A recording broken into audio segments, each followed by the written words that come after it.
Yesu ashimwe. Nanje mpagaze ngaha nshima Imana ku vyiza n'ibitangaza irikiranyereka muri no minsi.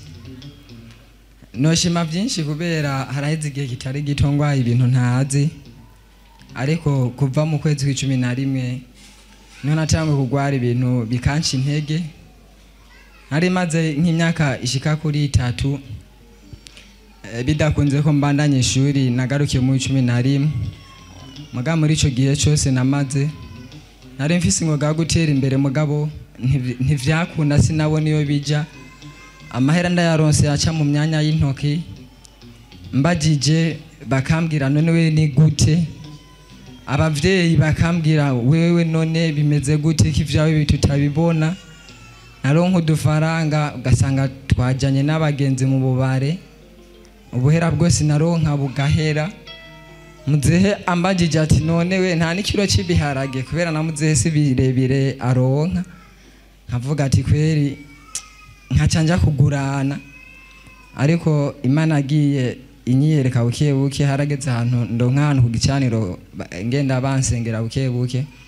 Mugabo muri ku 11 ku mwaka uheze niho nabonye ibintu bikomeye ntari bwigere mbona, kuko kuva nakabaho ngwaye igihe kinini ntabwo narenza nk'iyinga 2 canke 1, naho nyene nagwara ingwara zisanzwe nka malaria. Ariko kuva mu 11 naragwaye ibintu bikanca intege umubiri wose. Sangwe ndi umufundi nkora igifundi cy'ukubaka ibintu bitandukanye, gusiga amarangi, mugabo haragera n'igihe telefone barayinyaka kuby'inguvu nke zo kuba notora ga telefone gatoye ngo nandike nk'ibintu, cyangwa mbonye umuntu antelefone nkumva mu mutwe birancanze nkabura amahoro. Ariko niho naguma nihangana, nari mfise muco yiwanje yarafise aga telefone gatoye turyamye.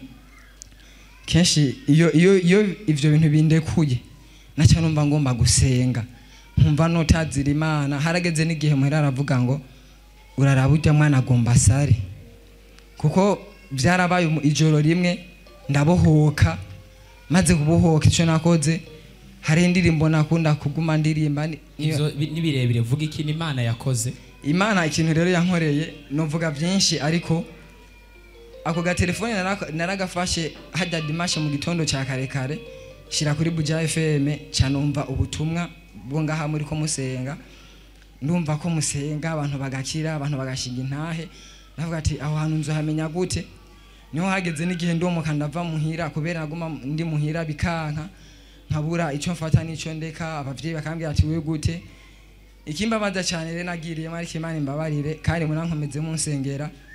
Nuko nari narahevye n'ico gicaniro, ndagenda mu bafumu baranci birasaga umubiri wose nuzu birasago, barampa ibintu ngo ni security, bampaye ngizondinda akantu kirabura nagendana. Ako kantu ndakabuze numva ko ndarampfuye, kubera yuko numva ko ari yo security bampaye.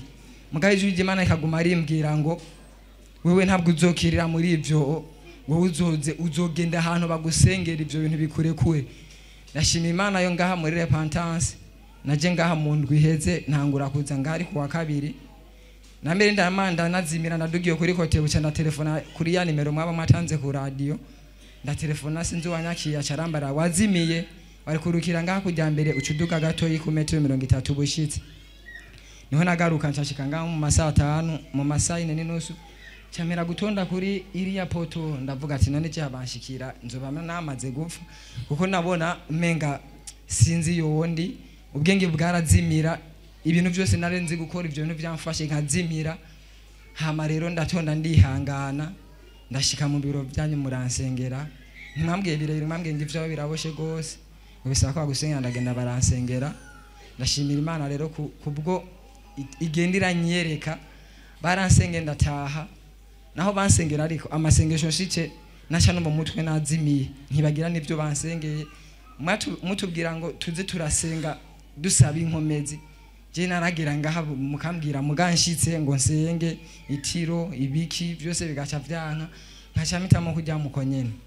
Hama rero ishagiye kuntungura nuko mwavuga ngo hari inyigisho, muga nkiyumvira none izo nyigisho je ko navuye muhira no nsa n'ubuhunze, nkajya kuba ku bagenzi. Abagenzi nabo nabasore nkanje mugabo baragiriye amahirwe barize kaminuza bararonka ukuntu biyungunganya baragenda ku biraka bitandukanye je nagumaho nyene nkaja kuri televiziyo ngo banshiriyemo ngo amafilime ndabe nkabiraba bikanyica mu mutwe nkaca ndabiheba kuryama bikanka namaze amajoro menshi ntasinzira ivyo bintu vyaramfata mama mu gitondo nkamubwira amahitiro ryarare igombye kunyica nkaronka itiro mugabe kanka ko sinzira narota ndiko ndi mu mizimu ngenda kwitongo narigeze no kurota ico kintu cyaraje kiraniga utwara ahantu turiko duterura amariteri kubera kera narakunda guterura utwuma duto duto rero ngo twara ahantu turiko duterura amariteri n'abandi bahungu kubera yuko umutima haize igihugu wiruka gose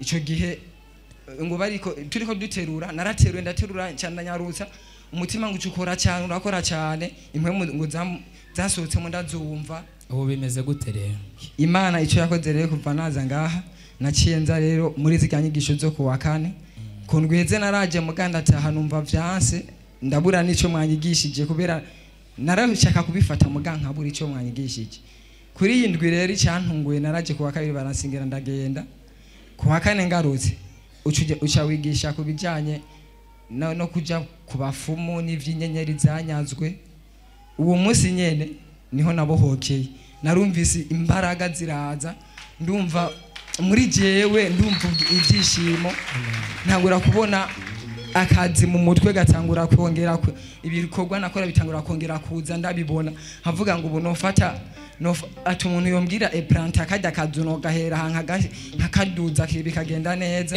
no mu mutwe igifundi cyose cyari cyaragiye nta kintu na kimwe nibuka ibyo bintu byamfashe nta n'inguvu mu mutwe hari hageze naho bene wacu banda bakavuga ngo wewe warapfuye ku buryo ndakubwiye ijambo ubunyene wacu ugibagira umunota umwe warambwira nk'ubu mwatwigishije hama nkaca nsohoka ngeze hajya hanze ibyo wambwiye naca ndakubwira ntabyo nibuka rero mbo baje no kunyagisha twaratera inkuru nkababwira ibintu byinshi agaca mbwira ngo hari ikintu wavuze ntatahuye ngo ibi ntavyo nibuka kandi twariko tuyaga uwo mwanya ariko ndashimira Imana kuko naje ngaha kuri uwo munsi wa kane urigisha bijya bintu cyanumva nosaba imbabazi kubera yuko nagiye muri bihe by'abafumu baranyize zibitangaza ubuhera ariyo nabuhereje kuko naratinya no kujya kwa muganga ntaco nari kubwira muganga bambwira ntiwonze ntugize gute umuntu akuravya kubona amafresheri mugabe ndani muri jewe narapfuye ngende rero niho ku munsi wa gatanu ngarutse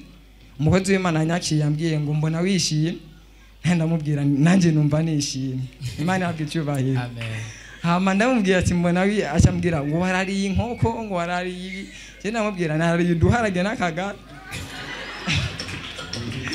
hama rero acarambaza ngo none wishimye kubera iki ati naje ngaha kuwa kane mu nyigisho naje ubwenge bwazimye gose ku buryo shetani yanakoze n'ibintu kugira ngo sinshike ngaha kandi arahwefo mu buyenza aho kugindwe kubera niho nagiye gucumbika kubera nabandi niho bari narumva ngo none ninataha nzoca mpanga gute hama renshitse ngaha uwo mukozi urumva akimbarira ngo muna wishimisha nabwira inyigisho pastor yigishije kuwa kane natashe nabo hotse narasenze nabo turarana baravuga ivyo bintu babikuye ngagomba yongera sare ariko ndashimira Imana kubera yuko naciye hari imbaraga zo gusenga ubu ndasenga kare namara iminota 2 ibyo navuze byose kuwa kane ivyo twigishije numvise wanabivuze uranavyibuka byose ndavyibuka ahubwo inyigisho zo kuwa kane nanzo bafise gifundi ruguru nzemera ndagikaroti muga kuwa kane ntiyazoncika ndoranja mu nyigisho